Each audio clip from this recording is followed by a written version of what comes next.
Welcome to the Fly Culture Podcast, bringing you interviews, reviews and fishing tips. Here's your host, Pete Tigus. Hi everyone, I'm Pete Tigus and this is the Fly Culture Podcast. I hope you're getting out fishing. If not, I hope this will be the next best thing, that you'll enjoy listening to this. My guest today is the newest member of the Fly Culture family. He's a contributing editor who's also a passionate fly angler who lives and breathes our pastime. It's my great pleasure to have Adrian Grose-Hodge along. And we're going to talk today, as ever, what I try and do with these podcasts is make them a little fresher and change the format from time to time. And I got some wonderful feedback about the podcast I recorded about my life in 10 fly rods. So I thought I'd invite Adrian along to talk about his life in 10 fly rods. So I hope you enjoy listening to this. But it's great, Adrian, to have you along to the Fly Culture Podcast. Cheers, Pete. Morning all. I think it will be really interesting to see inside somebody's rod collections or the rods that have helped form their fishing career. And so I'm really looking forward to that. I hear and see that you've been out fishing. You caught a really, really nice grayling the other day as well, by the looks of it. Yeah, I'm rather partial to grayling. I'm very fortunate to fish some good grayling waters. So, I've been on a grading quest for a number of years. I've caught hundreds over 2 pounds, but I've never hit the 3 pound. So I'm still on the quest. I guess you'll be looking in, if you haven't already, looking in the usual places for them. And do you have a favourite spot? I know you're in chalk stream country. Do you have a favourite spot you like to go try and find them? I think probably the River Isle is one of my favourites. But the Itchen's just down the street at the bottom of the road, and they have some good grading there too. The Test in certain beats hold good grading.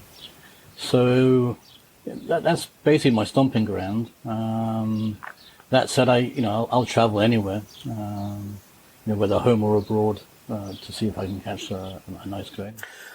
The fascinating thing for me is that catching, like you say, your home waters, and we know the wonderful spots for them, where we know the bigger ones live. But I think there's almost something more special, isn't there, that catching that wonderful, as you say, that elusive so far, 3 pound grayling from your home neck of the woods means even more, doesn't it? Rather than travelling to a Mecca for these sort of places, it will mean that little bit more, won't it? Yeah, I think, everybody fishes within their means. And by that, normally the closest waters. And later on when we're talking about rods, rods, it'll depend on what sort of rivers you fish, the rods that you'll need. And that goes for the size of fish too. If you're, fishing a little Devon stream and your, 6-inch trout is a big trout for the stream, you're happy when you come away having caught a 6-inch trout. So here, it's the same. When I go, I know that most grayling are around 2 pounds or less, and anything over 2 pounds is a brilliant fish. I never complain about the size. Any good grading is a good grayling. And why is it grayling? What is it that fish does for you? Well, I'm a trout and grading person. Let me make that clear from the outset.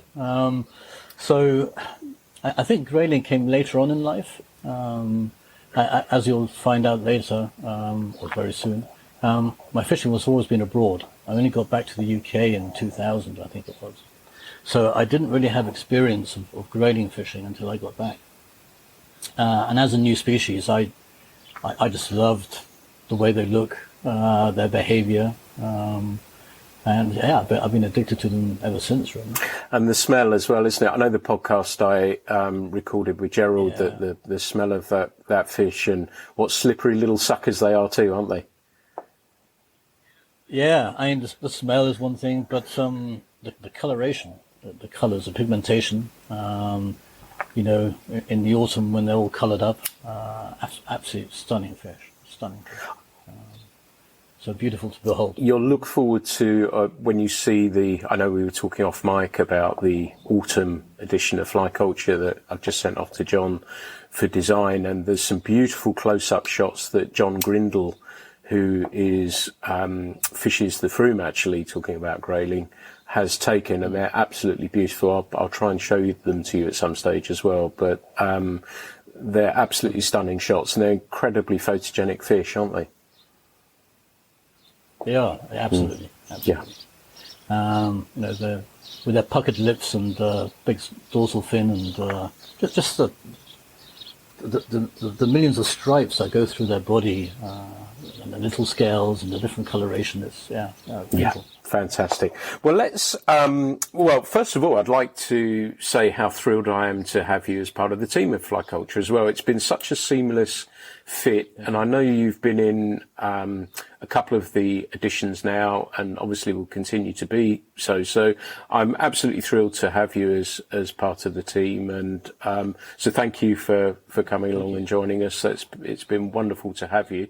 But let's have a look. I know we talk a fair bit, but let's have a look at your life in 10 fly rods. So where are you going to start us from? Well, okay, so first of all, I should start off by saying it won't necessarily be 10 fly rods, right, but 10 rods. And I think I'll start off with my first ever rod. And that was, as I said, my father was in banking, and he changed countries every 2 or 3 years. So my fishing started off in Ecuador. Wow. And I must have been around 5-ish or so. And my father and I built my first rod, which was basically a cane rod with fisheye hooks, with a ribbon spool and a long nail that was just, sawn off at the top. I can remember, sanding down the nodules on the cane just to make it a bit more, flashy. But that was my first rod, which I made with my father. We fished it in the Pichincha area of Ecuador, in the lakes and reservoirs. And probably on my third outing with it, I was fishing a reservoir for quite large rainbows. And we'd broken up for lunch. And I don't know why, but I'd cast out my caddis imitation and just put some rocks, some boulders, probably, I wouldn't say boulders, but rocks on top of the rod, just to keep it in place, and went off to have lunch. On my way back, I heard a noise, and just as I got to the top of the little knoll that I'd set up my rod on, I saw my rod fly out and go into the blue yonder, into the middle of the lake, and disappear. And I think along with the rod went my soul. I've been addicted ever since. So that's probably my first recollection of a fishing rod. Was it always for you? Was it always fly fishing then? I guess your father fly fished, and well, yeah. So my father was a die-hard fly fisherman. Prefers a dry fly, always has done. My mother actually thought that my father and I didn't bond that well, so she actually asked my father, I think you should bond with your son a bit more. What do you want to do with him? And of course he said, well, I'll take him fishing. And that was our excuse to go fishing wherever we went, basically. So not long after Ecuador, we moved to Argentina. And in Argentina, to start me off fishing, he actually bought me my first ever rod, which was a spinning rod, actually. It was a Milbro spinning rod, stiff as hell. And I actually think it's a boat rod, so it wasn't a proper spinning rod either. But I fished in Argentina for a year or two using that, slowly changing towards fly fishing. I mean, I used to use things like this. I don't know if you'll see it, but this is called a plumon. So this is a lead body with a bit of feathers on it. And a big treble hook, of course, and I would dredge the lakes and catch large trout, using very dubious flies, if you want to call it that way, and my spinning rod. But yeah, not long after that, I think I started fly fishing. So my first rod was a Farlow's Brunswick split cane rod. That was actually my father's that he lent to me. I have memories of fishing it on the Chimewin, Mageo, Goyoncuda, and other rivers, Alumine, etc., in Argentina. Catching some nice brand trout. And would you go and visit these rivers with your dad on a regular basis to sort of explore them, tick them off the list, and then have a look somewhere else? And it's coming back as well. It's got me thinking about Ecuador as well. And, I was surprised a little, I shouldn't have been, that there were trout lakes there. Is there rivers there with trout in them as well? And Yep. So, for example, the first river I fished, again in Ecuador, was it's called the White River, Rio Branco. And that was for wild, rainbows in quite rapid alpine or Andean, mountain rivers. So it's fast flowing. So yes, and Peru as well. It's got trout population. In fact, you'll be surprised how many Latin American countries actually have, trout populations. Most people just think of, Argentina or Chile, but the majority of them have them. And are they sort of? Yeah. Are they actually throwbacks from, outposts from the UK that have stocked those rivers? Yeah, either British or Americans. Yeah, taking fish over and stocking them, and then, with time, them being naturalized and now having a self-sustaining population.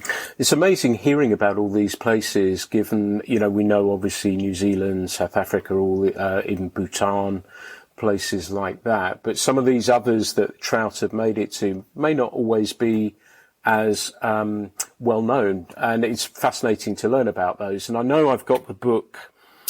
Who's the chap who paints the Able reels, who's written a book about trout and where they appear around the world? Because they're in Persia and places like that as well, aren't they? That's it, exactly. Yeah. Okay. Yeah, no, I mean, us Brits did do a lot to populate the world with trout, which is great as far as I'm concerned. How I suppose nowadays it wouldn't be very PC as introducing non-native species. Species is not exactly the done thing. No, absolutely. I don't know how New Zealand would feel about that now, given how many people travel to New Zealand to fish. I know the introduction of the trout wiped out local population of fish, didn't it? I think they took them out pretty quickly, but it would be interesting to know that from that point of view. But they're everywhere and in places you don't necessarily think to look as well. So where are we going next? Which is your next rod? Okay, so I think still in Argentina. I'll start off with my first Orvis rod, which was a Rocky Mountain 7-weight. I still, not the grand end of the fishing rods, but it was my workhorse. And I swung streamers for the first 15 years of my life in Argentina. It stayed with me throughout that duration. Caught lots of memorable fish, and I think a lot of people talk about presentation and how important it is, and I totally agree. I come from a different angle in that I started off by mainly streamer fishing. And one of the things that it taught me, I suppose, is the importance of depth, but also about the manipulation of the fly.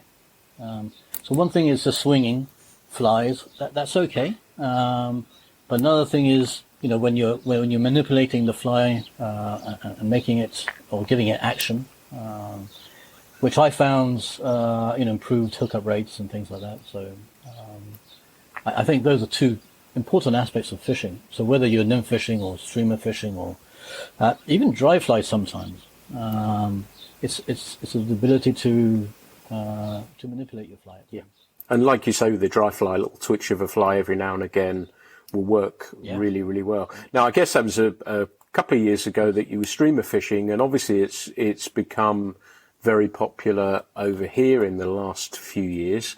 Yet it has been a practice, and I know, I was first fishing streamers 25 odd years ago in the States, but I guess this may have been a similar time, perhaps a little bit longer than that as well. And like you say, that take from the fish is something special, isn't it? And I guess you were probably catching some nice size fish down there as well.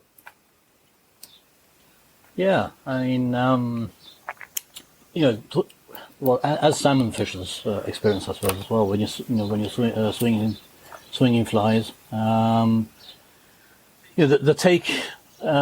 You have different types of takes. It could be little nibbles, and then suddenly, on a different occasion, there could be wham, and the whole thing just goes flying, and you're trying to ensure that your reel doesn't spool or whatever it is.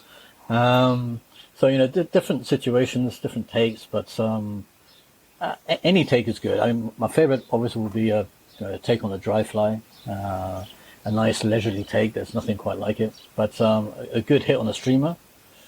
Take some beating. Yeah, no, absolutely. Okay. Now, I know I'm probably jumping forward a little bit too much, but I wanted to get a sense of, obviously, this amazing fishing that you've been doing.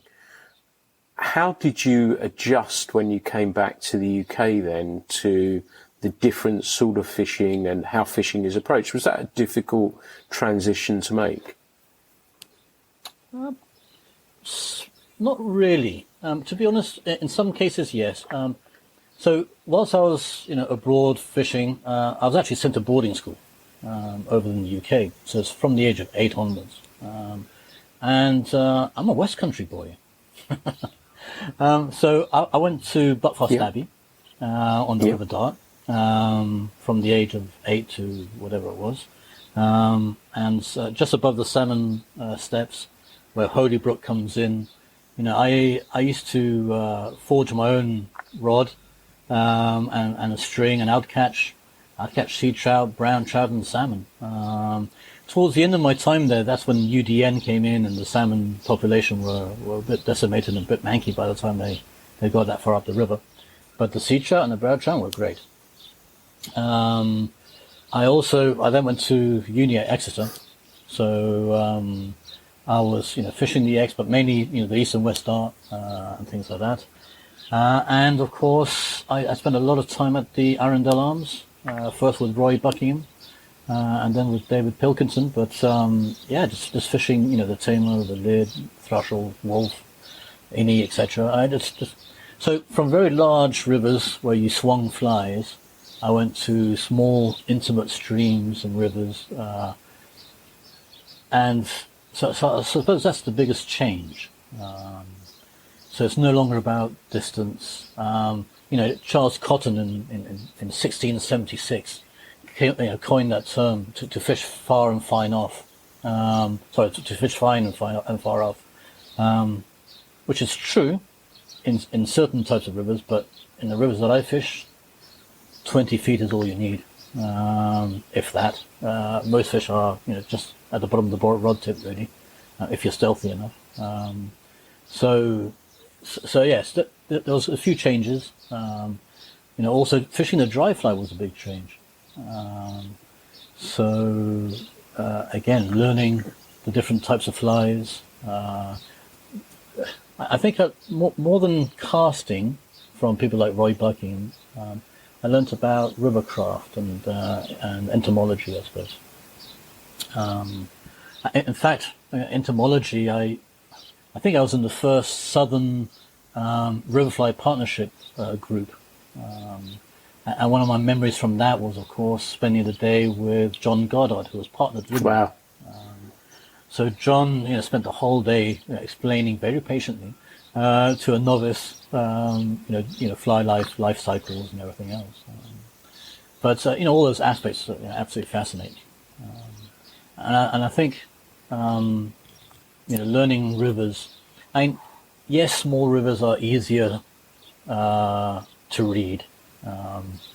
However, I think the intimacy part of it makes them special for me.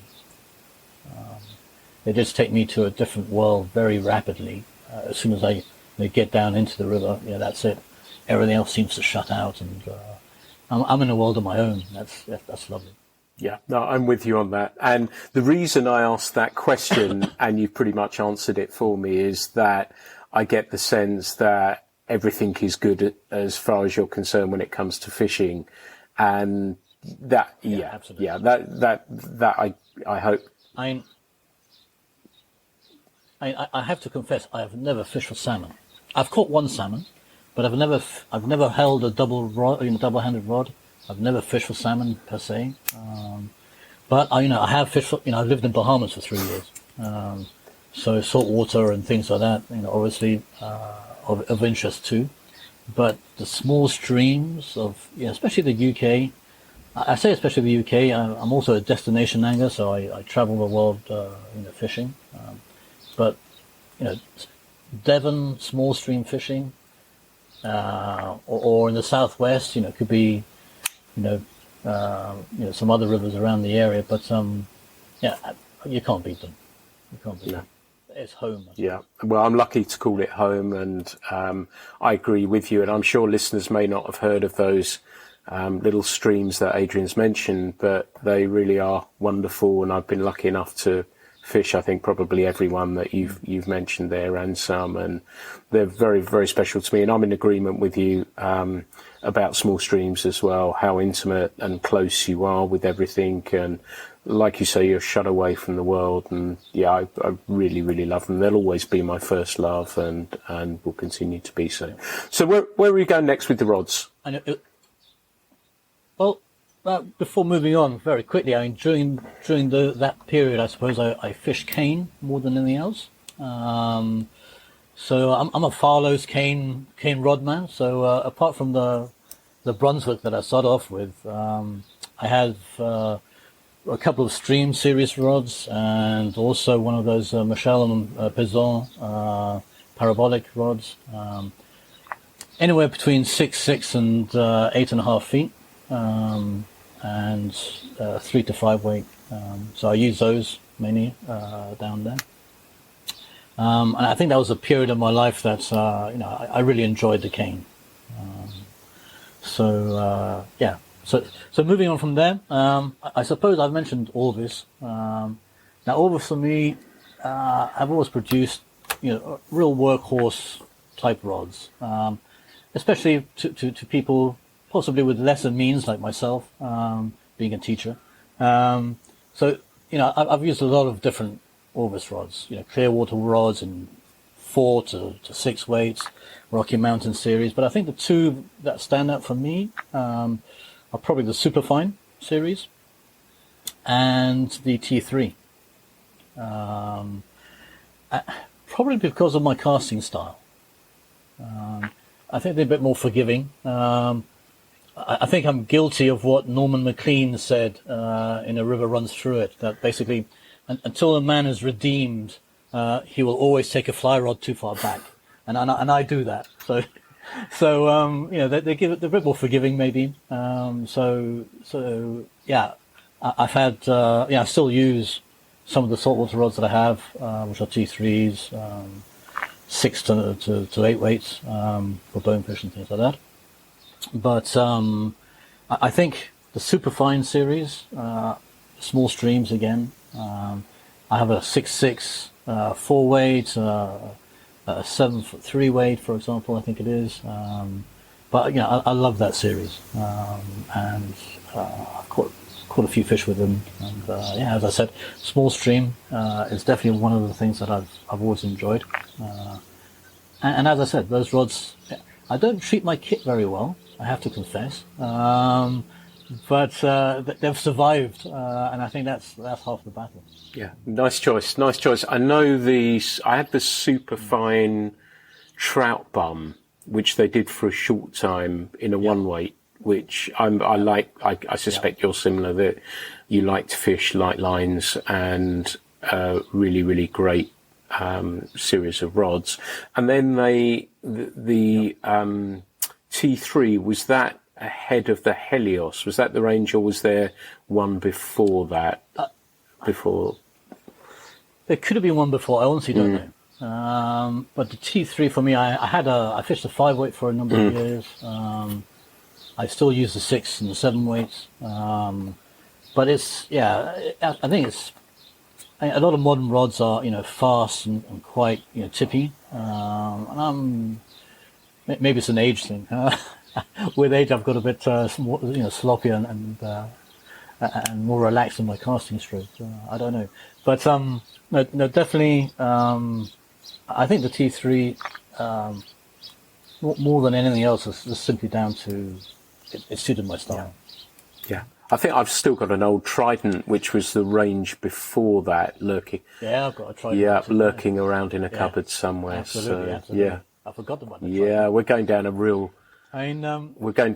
rabbit hole of old geekdom of rods and stuff like that, which is pretty good. Maybe. So what have you got for me next? Moving on from there. Okay, so when I got back in 2000, moved to London, and I lived on the banks of the Wandle. I used my short rods and my long rods and everything else on the Wandle. I started fishing it in about 2000. I helped set up the Jet Set Club, which was a precursor to the Wandle Pescators and then the Wandle Trust, ably led by Theo Pike and Will Tall. So I suppose that's one of the founding members. But also, I think one of the things that I loved about the whole thing was that the club was a mix between fly fishermen and coarse fishermen. And one of the things they introduced me to was, trotting. So my next rod is, again, it's a very easy to come by rod, which is a J.W. Young's trotting rod, 13 foot, I think it was. I learned how to, actually, before I continue, I should have said I'm a terrible coarse fisherman with with trotting rods. But anyway, I really enjoyed.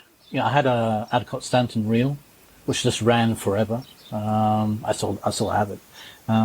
But just trotting maggots on the Wandle in front of the Saver Centre for roach and chub and trout and things like that. Fabulous. And with the kids, it's a good way of introducing them to fishing. Yeah. And so they enjoy seeing the float just trundling down and dipping hopefully. So yes, I think that's my next rod, which I'll very quickly gloss over. So a coarse rod was my next That's one. absolutely fine. And let me just say quickly that I'm probably a worse coarse angler than you. And I'm sure you're a lot better than you let on. And I find that really fascinating about the coarse and fly angler aspect together. And I'm sure there's clubs, I think Prince Albert as well is similar, but on a smaller group in the Wandle there, that having a club that has both disciplines probably helped break down some preconceptions of fly fishing, didn't it? Of what the coarse fraternity might feel about it. Absolutely. Yeah. Absolutely. And there's so much to learn from coarse fishing. Anything from, leader material, or tippet material, and they use, certain tippet material that's, way better than the average of we get. So there's things to learn. And, as far as I'm concerned, fishing is fishing. My name's Adrian, and I'm an addict for sure. But any rod, any species, I'm more than happy to fish for it. I'm one of those people who thinks about fishing 24/7, and that won't ever stop. I don't think. I hope. And as far as mixing it up with coarse, that's fine. I'm a fly rodder basically, but given the situation, given the day, I will try any method. I'm happy to do so. And we're in another great era of these sort of crossovers, haven't we? And like me, I'm sure you've seen these spikes in interest, be it carp, be it pike, be it bass, be it mullet. We're going through another phase of that again right now, aren't we? Which is wonderful to see, and it's bringing other people into fly fishing from other spheres, and it may not be that it's trout that they're after, but it may be pike or carp or whatever that may be. And it feels to me as though we are going through another one of those eras where it's attracting fly anglers in the not the usual route. Would you agree? Yep. Oh, absolutely. I mean, when we talked about before about the change of having fished mainly abroad and coming back home, I came back to London to essentially a coarse fishery, and I was fly fishing for coarse fish, for fish that I've never caught. Perch, chub, roach. I mean, I caught bullhead. I mean, all types of weird and wonderful fish. Barbel and things like that, and the ability to use your fly rod to fish for any species is great, because there are so many beautiful species, fish out there that it's worth it. On the carp front, you will not find a harder freshwater fish to catch than a carp. And if you're a thinking person and really enjoy that battle between you and the fish, trying to outwit each other, and that it's hard to push a good old carp. Yeah, and like you. So yes, I hardly recommend it. It's yeah, wonderful. like you say, and as he said, like you say, the passion from those other, and I think of Corsican Dave, who has been a guest on here and a contributor to fly culture, how passionate he is about casting a fly to sighted carp is something that he is, I don't know many who can match that sort of passion, I have to say.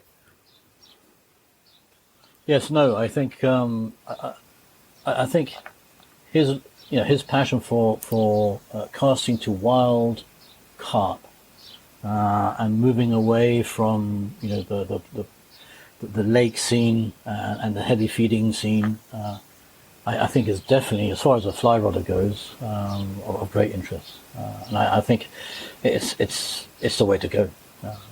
So it's what I do or try to do.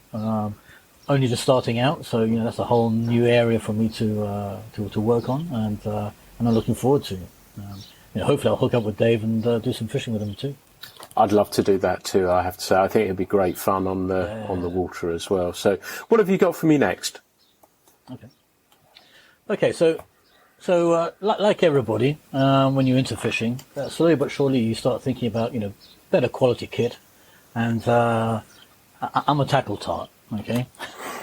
However, I have a bottom line, and that is that I don't pay more than £200 for anything. That's my mean streak in me, I suppose. But that said, I probably fish with three different. Well, let's start with one of them. I fish a lot with TNT rods, so Thomas & Thomas rods. For me, they are the nicest or the best built ones. I've had various Thomas & Thomas rods, everything from quite a few in the Horizon series, the Paradigms. I've also had a small Beatis rod, which is a small stream rod, which is a 7'3" weight, which is great. The Horizon ones, most of my salts and pike fishing is done with 8, 9, 10, 11 weights. They're all Thomas & Thomas. And again, it's because of my casting style. I think they just suit me. So the only problem I have now with Thomas & Thomas is that my lower end Thomas & Thomas rods are all broken. So my 4, 5, and 6 weight, I need to get repaired.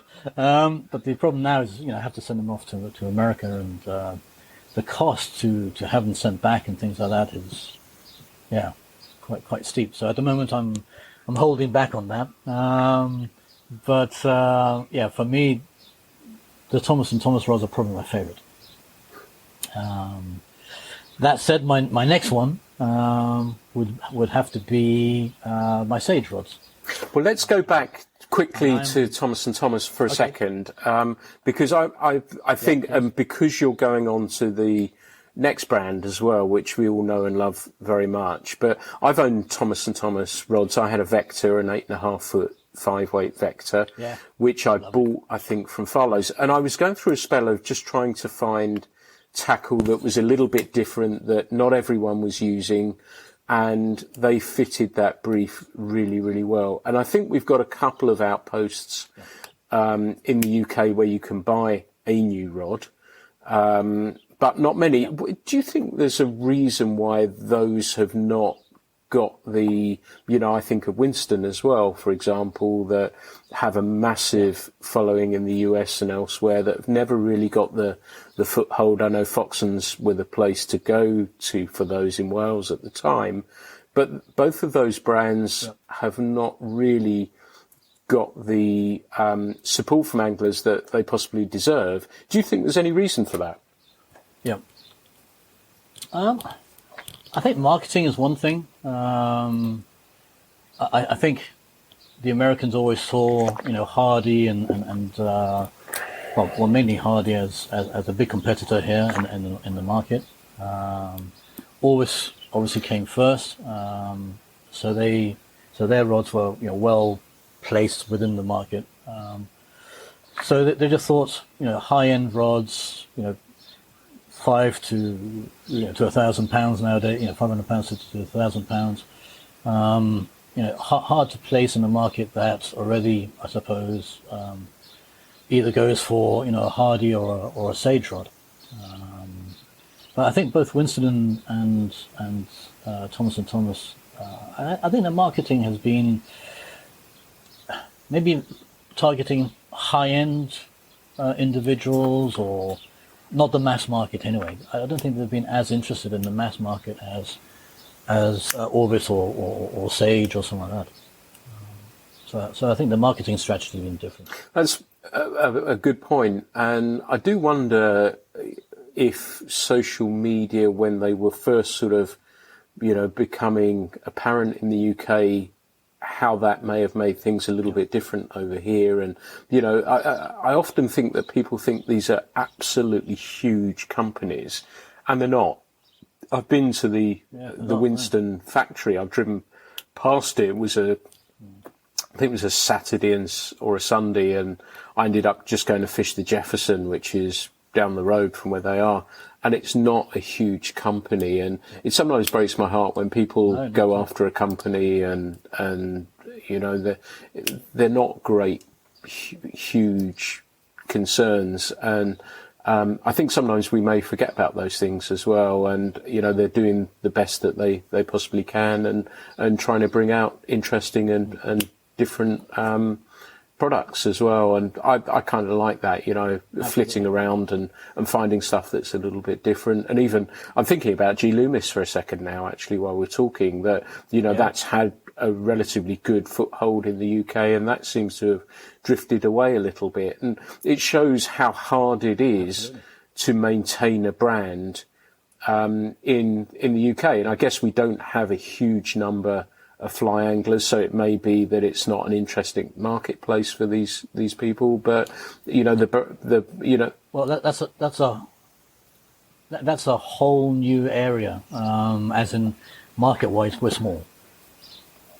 And we can talk. That is a podcast in itself, I think. Apart from rods and reels, you can talk about museums or non-museums and all kinds of things. Collecting flies. But yeah, the fact that the market is a small market, obviously, does bear quite a lot, I suppose, in some of these American companies and how or where they want to market them. Yeah. So we're going to Sage. We're going to Bainbridge Island, Washington, and we're going to go look at Sage. Which is your next one? So I've fished loads of different Sage rods. To be honest with you, it's a bit of a love-hate relationship with Sage. I know most people will think, "Oh my God, don't say that." But so I suppose the XP is one of people's favourites rod, and I still have a 7-weight. In fact, I'm taking it to Iceland next week. But I don't like it that much. the casting So for me, it's a bit too stiff. And so I've always struggled with it a bit. I mean, I say struggled, but I still use it. So the XP, I think for a lot of people is one of their greatest rods. For me, I prefer the smaller rods. And you mentioned the small weighted rods for small streams. I use the the TXLs, and I think Chris on a previous podcast mentioned about his double zero weight. I don't have the double zero weight. I have the zero weight. So it's a 7'10" zero weight. That's my go-to small stream rod nowadays. You can bend it all the way round like that. It's whenever I've caught 5 pound fish on it. So I suppose the really low weight ones nowadays are like a 1 or 2 weight in the past. But yeah, it's just a lovely rod. Beautifully made. It's small. It's so light. And unlike a 5 or a 7 weight nowadays, where if you do a 12-hour day, I still do them sometimes. Come back the next day, your whole back is aching, your arms like knackered, and but with this thing you can do a whole day, and you don't feel it really. The TXLs are special for me, but they've had lots of different ranges, and I think if I had to choose one, it would have to be the TXL, simply because the lower range rods are what I'm most interested in, and that goes for the reels as well. For example, the Click series, I'm happy with those, but with the what were they called, the 2500s or whatever they were, those for me were appalling reels. The drag system on them were not good enough and things like that. But if you go to the higher end reels, they work perfectly as well. So I think Sage have to look at or rethink their middle range reels. But as far as rods go, I think the TXL is the one for me. I've used it for the last, 10 years or so, maybe less, on most of my small stream fishing. That's a good choice. And I don't have a TXL. I have a TXLF, which was the reimagined version of it, or the slightly newer version of it, which was and actually, you say you treat rods badly. Mine's in the garage in 2 pieces, ready to go and fish my buddy Perry's stream. But I've been fishing bamboo so much, I've got to go and check. That's just reminded me that I can get all the parts apart. But robust, really easy to fish with, and easy to. Mine's the 2 weight. I find the 2 for me. I have 1 weights, the SPLCA, which I've mentioned on the podcast I did. But that 2 weight just allows me, should I want to be able to throw a little nymph, it will do that. There's enough mass in a 2 weight, and that combination of the line and rod work really, really well together. The XP is a really interesting choice as well, and your comments about that. And I agree, it's a very fine rod. I don't know now that it's the rod that all rods should be judged by. Personally, I've had them. I've had 5 weights, and I took my first casting instructor's exam with one. But for me, at that time, I preferred the SP. Similarly to you, a little bit more feel. I think the SP and the SPL, for casting per se, might be better. But yes, I mean, as I said, most of my casting is 10, 20 feet. Nowadays, so small rods are the thing for me, I suppose. I suppose that brings me to my that probably brings me to my last lot of rods. And you mentioned Lewis, and I'm the Stream Dance series. I still fish with, so again I've got 3, 4, 5 weights, 6 weights, and my go-to rods are probably my 9'3" and my 9'5" weight. They're knackered. Half the cork is beginning to come off and stuff like that. But I fish with them day in day out. I suppose I'm lucky. I go fishing about 3 times a week. 1 for a full day and then 2 sessions, I suppose. But it's not as if I had the river coming through my property like some of my friends, where you can just go out and wander out into the back garden and cast a fly. But I do have to go about 200 meters, so it still isn't that bad. I think the Loomis rods, again, good workhorses. At the moment, they've replaced my Thomas & Thomas ones, I suppose, until I get them fixed. I think that, again, they're quite fast action. They are a bit tippy, but they can get your heavier nymphs and things like that out. And we were talking about Thomas & Thomas beforehand, and I'm not interested in competitive fishing. That's not to say that I don't enjoy talking to competition fishermen and learning from them, because they learn a lot. They have to become all-round fishermen that they are, and there's a lot that can be learned through that. So if you're into that sort of thing, that's great. I'm not. I'm a Sunday fisherman in the sense that I just like to relax and enjoy the scenery and the people that I'm with and things like that. But TNT just brought out, or not just, but have brought out Euro-nymphing rods. So 11 to 13 feet long, 1 to 3 weights, which are near the top of the market when it comes to Euro-nymphing rods. So I think in that area they're making a bit of a comeback, maybe even in Europe and in the UK. But their normal rods, they're 5 weights, etc. Not really, which is a shame, because I think they're wonderful rods. Me too. Yeah, absolutely. As I said, I've been very close to buying a double hander, very close, but I may crack at some stage. But I've been watching those with great interest. But yeah. So what have you got next for me? Well, I think I think I've mentioned at least 10 rods by now, but I think the last thing is what's coming. Yeah, the list. The future, what I'm interested in. Yes, I have to get it in somewhere. So there's 2 areas that I'm quite interested in. Speaking to Jerry Custage, who worked in Winston on the bamboo front. I think I'm going to have to get myself another cane or maybe a couple of cane rods.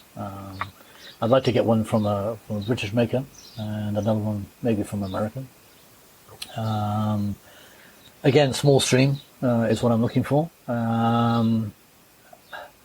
And then the other area, I suppose, is glass rods, which I'm glad to see are making a comeback as well. I think the newer glass obviously is better than what was on the market before. But I think in both cases, it's just something different.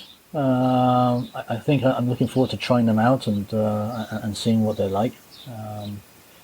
I've heard lots of good reviews and comments about them of late. So I think the way I'm going to go is, well, apart from getting my Thomas & Thomas repaired, go back into cane and glass rods and see what they're like. That said, as I mentioned, I'm a destination angler too. I go on 2 or 3 trips a year, I suppose, and I'm not going to take. I probably wouldn't take my cane or possibly my glass rods, but in the future. But I normally take rods that I can chuck on a river bank without thinking twice about it. So yeah, I will always be a chap with probably too many rods. It's like books, actually. You accumulate things, and you do that with rods, of course. And I think, as I mentioned at the beginning, a rod is a tool, basically, and any tool is only worth its weight worth its salt if you use it in the correct environment or on the correct fish. So you'll always need to have a few rods lying around. But we've all been through the process of selecting a few, getting rid of others, moving on, and sometimes you regret 1 or 2 that you've got rid of, and sometimes sometimes you don't, and you come into a new rod and you actually love it. So I think that process will continue. So yes, I think cane rod's the next thing for me.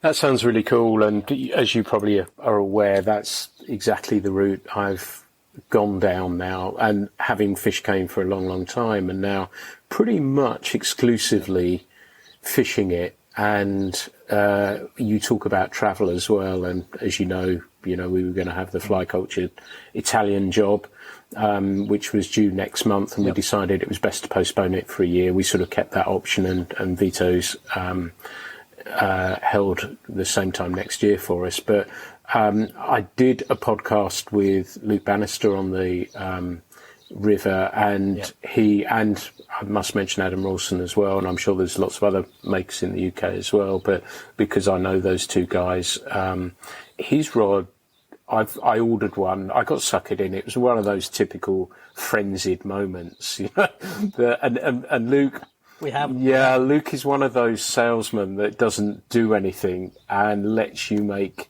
the decision. And I cast, he's got a new taper, and I really, really liked it. And so I said, do you think you could make me a 7'9"? I don't know if you're the same or anyone listening, that it's nice having little increments of rods. That is a way and a means of justification, isn't it? Well, I haven't got a 7'9" bamboo rod, so I've got 7 foot, 7.5. There are those that say that fishing is a malady. Yeah. And I think we suffer from the malady ourselves. Yeah. And then I said to him, we were chatting, I said, do you think you could make this because I want to fish these bamboo rods. The plan I had for Italy was to fish the bamboo rod over there, which hopefully I will do in time. But obviously, 2 pieces, travelling and everything else I was slightly worried about. So I said, do you think you can make this a 3-piecer? And he is, so that's progressing. And like you say, the glass, I'm late to the glass party, and as I've said before, I was frightened off by a horrific glass rod. And you mentioned Orvis earlier, and I think I may have mentioned it on a previous one. The superfine glass rods, I think, were really good, but the one I bought from Nico at Yamami is been a revelation to me, and I thoroughly enjoyed that. I fished the Diva with it, actually, and it was absolutely fabulous for that. And that it's interesting, is that you mentioned feel and pace and rhythm, and I detect this with rod manufacturers in graphite as well, that we've moved away from those hyper stiff rods to something with a little bit more feel to it as well. Would you agree? Yeah, absolutely. When it comes to rods, think of Vince Marinaro, probably in the late 70s. He said, "We've been oversold the short rod," and like all people, we either go from one extreme to another.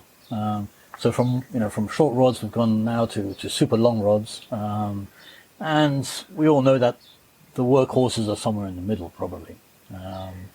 But specialists, short and low weight, or long and low weight. I'm thinking, mountain streams. Quite often it's a long rod, and you're trying to keep, your line off the water to minimize drag, and you're fishing those pockets, and that's one way. Or you're fishing dries, and you're using a short rod, putting your dry in the little pockets and things like that, behind boulders and little back eddies and things like that. It's fabulous. And so, the actual rods and I think maybe it's an age thing too. Now, I used to fish hard and fast and things like that when I was younger, but I think I've grown to appreciate the whole sphere of fishing more. Everything from the environment to just being in the river or with friends, and taking a bit more time over things maybe. And with that, yes, my casting stroke has always more or less been the same. I have been able to adapt it, of course, to different types of rods. I think I enjoy a bit more finesse to my fishing maybe than the sort of like, it's a bit like sex, isn't it? Hard and fast when you're young, and a bit more finesse when you're older. Maybe, sorry, I shouldn't say that, but anyway. Possibly that's the case. I don't know. Yeah, I think we've covered this in podcasts as well, or I've come to this conclusion whilst recording those, that it is an age thing. And, often people say, how many have you caught when we're fishing? I don't know, and I'm not interested by that aspect. But I understand, if people have got busy lives and that's their day, and, like yourself, you fish 3 times a week. I fish pretty much when I feel the urge to do it, which is quite often. But being able to do it and then doing it with something, be it a Thomas & Thomas or a Sage or a bamboo rod or whatever it is, I know we all have. I think your thing of the 200-pound level is a really nice thing to set yourself, and it's nice having those little things. A lot of the rods I have, and things like waders, and wading jackets, and I've never spent more than 200. So yes, it is a matter of trawling, anything from eBay or whatever it is, and taking one's time, auction houses, all kinds of things. And I suppose that's part of the enjoyment I've got out of it, is that by trawling all these places, you meet people, you expand your environment as far as fishing goes, when it comes to rods, a lot of the rods, as I said, are well over 200 pounds, but I've managed to get them for a steal, basically. And I love it. It's the same as anything in life. If you can buy into quality, you enjoy it a bit more. It doesn't mean that it's better. Not always is the case. Sometimes brand names, sell you something that isn't that great. But generally speaking, you get what you pay for. Yeah. And like you say, that tracking those down, I remember finding that SPLCA, and I was absolutely thrilled. And the amount of people ask me if I'll sell mine, it's not going to happen. I got close, but it's not going to happen, and really enjoy that. No, I think those who've got them keep their hands on them. Yeah. I mean, that's... Yeah, I mean, just as you said, trawling little markets, little online communities, whatever it is, and or car boot sales. My first XP, which was a 7-weight, I bought for in a car boot sale, and I think I got it down from 30 to 20. So that's an example. Yeah. And it's the same as books. Books, I won't pay more than 200 for a book, but I have books, that cost, 1,000 or more. So, it's about, I think part of the enjoyment I get is about trawling and maybe it's the hunting side of things that I have in me, as a fisherman. I like shooting as well, but mainly fishing, obviously. I think the hunt is part of it. Yeah, I know a friend of mine, these stories are lovely to hear about car boot sales, and, it might be people are finding Fabergé eggs, but give me an XP at 30 quid or 25 quid. That's even more exciting. And I know my friend Darren, who is coming down, I fished the Tees with him, and he's coming down in a couple of weeks' time, and he found a Thomas & Thomas, funnily enough. They seem to be the overriding theme that's coming through this, not through any reason or planning, but he found, I think it was something like an 8-foot 3-weight, and it's a fabulous rod. I can't remember what the model is, but it's an absolute, and he found it for similar sort of money. It was absolutely nothing. And I think I've got a Paradigm in that sort of length. And could be a Paradigm now you mention it. It may have been just before that, but I can't quite remember the name. I'll see it in a couple of weeks' time. Yeah, I mean they are. Yeah, for me, I'm biased. I'm sorry. They're my go-to rods if I had a choice. Yeah. Now, moving away a little bit, because I meant to ask you at the beginning as well, Golden Wolf on a fly. Well, welcome to the club. Yes. I mean, you do find strange things in rivers, and for example, the other day I was on the Wandle Piscator forum, and someone talked about rainbow trout in the River Wandle. And for most people, they haven't seen them there. But if you fish it for 15, 16 years like I did, you do come across a whole bunch of species that probably shouldn't be there, but are. So obviously someone had put these poor rainbow trout in there. They didn't last very long. But did I catch a rainbow from the Wandle? Yes. And it's the same as, last weekend, not last weekend, on Tuesday, I think. Fishing the Itchen, to come across a little shoal of about 6 or 7 golden orf. And we caught 3 in quick succession before they all disappeared. And yeah, my first 3, well, between Rich and myself, my first golden orf from a chalk stream. Brilliant. Fantastic. I managed to catch one on the Tone with my friend Toby, and we were fishing, as we often do, side by side, sharing a rod, and we'd seen something move for the fly, and there was a bit of murk in the water anyway, and flipped again, and yeah, golden orf there as well. So they're there. There's all sorts of stuff. It fascinates me how these things must have got there, and particularly if they're shoaled up together like that as well. Is you could explain it, getting rid of them out of a pond or whatever. But I think someone mentioned that someone had put them in the river about the beginning of spring. So these poor fish had been shoaled together, probably avoiding Mr. Pike for a number of weeks. But going back to the Wandle, the amount of pet shop and I suppose recreational pond fish that are put in the river is scary. Koi carp and all sorts. I've got some interesting species, actually. Yeah, I had, funnily enough, you mentioned the Dart, and I was salmon fishing. I used to fish a little bit further down there by Riverford Bridge, and we found a turtle, quite a sizable turtle as well. Yeah. And we tried to, it was feeling a bit sorry for itself, and we tried really, really hard. I took it home and tried to nurse it along, but sadly it didn't make it. But yeah, I guess these are things that are just, either flushed or thrown out into the river, aren't they? And it's a great shame. Yeah. I mean, in more urban rivers, they happen obviously more often. But to come across the golden orf from the Itchen was a surprise. Yeah.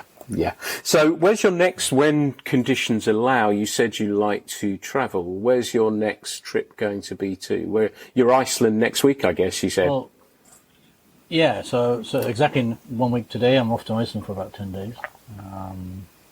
Fishing mainly for brown trout, Arctic char, sea trout, and if I come across a salmon, that'll be good too. In fact, the last day or 2 is set aside for salmon fishing, so that'll be interesting. I like many people, I've had to cancel holidays. So I've been working for an outfit in the Pyrenees called Salvalinas, and I was supposed to go out. I'm supposed to be out there now, actually. What am I saying? From the 9th to the 18th. But due to quarantining regulations and things like that, I've had to cancel it. So that will be next year. Hopefully later on in the year, I hope to go back out to Slovenia, where my good friend has a house. But we plan to target Hucho. So November, December, we'll go over and see if we can catch some Hucho. I think the next one in August, I hope to go up to possibly Scotland. So I think the home, the home nations will have a bit more input as far as I'm concerned this summer. So I'm going up north as well in August. Fishing on the Wye, Tame, Calder, in Manchester around there, which I'm looking forward to. And as you know, I'm hoping to get down to the West Country too. The East Lynn is on my radar, has been for a while. So I want to go and fish there. And, hopefully I'll pop in and maybe you'll put a double hander in my arm. You might, or we might put you in front of one of those big tour trout if I can find one as well. They've not been as thick on the ground as the previous years, but they're about. So yeah, I'd love to show you the tour as well. But I've no idea. I sort of wrote 1 to 10 and scribbled off one so that I could try and be a professional host and know how many. He said, no idea how many rods we've covered. I'm sure it's 10, but I've really, really enjoyed. Too many. Yeah, and we could have carried on for many hours more talking about the fineries of rods and everything that goes with it. But you got it. And it's been great chatting with you, Adrian. Thank you so much for taking the time to talk with me. Thank you for being part of our Fly Culture family as well. I've thoroughly enjoyed having you on board as well. Oh, humbled to be part of the team, and thank you for having me on the podcast today. You're welcome, Adrian. Thank you so much for being a guest. Cheers. Bye for now. Thanks everyone for listening to the Fly Culture podcast. I hope you've enjoyed us chatting away about rods. As ever, these are not edited. They are recorded just exactly as they happen. I hope you're enjoying these, and if you are, perhaps you'll consider subscribing to them as well. They're great fun to record, and as I said at the beginning, that I always try and make these a little bit more different all the time so that the content varies, and hopefully you'll continue to find those interesting. So thank you so much for listening to the Fly Culture podcast. The Fly Culture podcast is brought to you in association with Fly Culture, a quarterly print magazine. For more information, please visit flyculturemag.com. You can also find Fly Culture on Instagram, Facebook and Twitter.